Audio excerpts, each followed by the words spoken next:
Well, I'd like to begin by thanking you for being here today. To have all four of you present with your collective experience and expertise is really a valuable thing for us. So I thank you for spending your time with us today. And Commissioner Palmer, I would like to pick up right where you left off and spend a little more time talking about VVSG 2.0, what that means for the election community and how it can be implemented. So you were speaking just a moment ago in response to Mr. Carey's questions about the continued use of voting systems that had been certified under the previous and tested under the previous guidelines. And so if you would share with me a little bit about how if a state is interested in coming up and using systems that are compliant with 2.0, you mentioned that might take time to do. Share with us a little bit more about the logistical and expense considerations that are associated with replacing and updating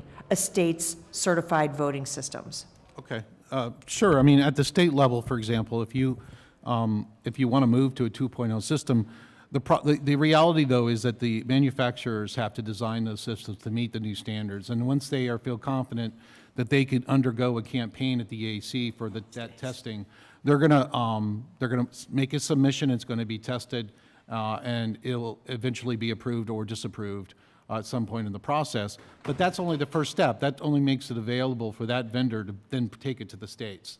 There may be testing, there may be state testing.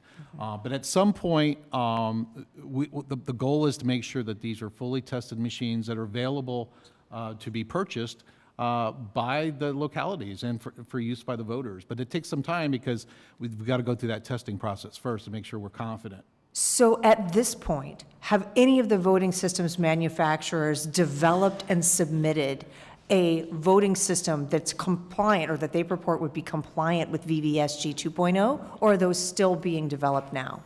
So we do have one system that's in an accredited lab undergoing testing, and you know, every day you hear rumors that they'll be bringing it in sooner than later, but then things get pushed.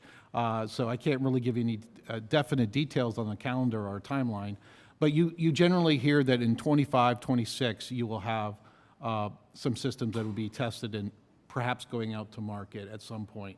Okay. But today, there won't be 2.0 systems for 2024. For 2022. So right now, today, even if elections officials were interested in converting, there's not a system that's ready, tested, available on the shelf for them to implement that's VVSG 2.0. That's correct, Congresswoman. And share, if you would, a little bit more about the testing and the ongoing review and testing for the systems that are currently in use, and some of the reasons you have confidence in the fact that they are secure and accurate and appropriate for use in American elections. Well, the testing program doesn't end. I mean, we do have a life cycle policy that we'll continue to test these systems until 1 year after there's a new system in place. And so there are still systems that are being submitted and we're undergoing testing. And the federal testing is really the first step. You know, we do have the penetration testing that we undergo at the federal level, and then a lot of states will have their own testing program to either supplement that process. And then voters should be confident the localities, they do logic and accuracy tests on the front end and after an election. So it really is it's sort of an overwhelming number of sort of audits that take place and sort of testing of the voting equipment. And these are why you can be confident that the systems that are on the street to say are still as reliable and accurate as they were, 6 months ago.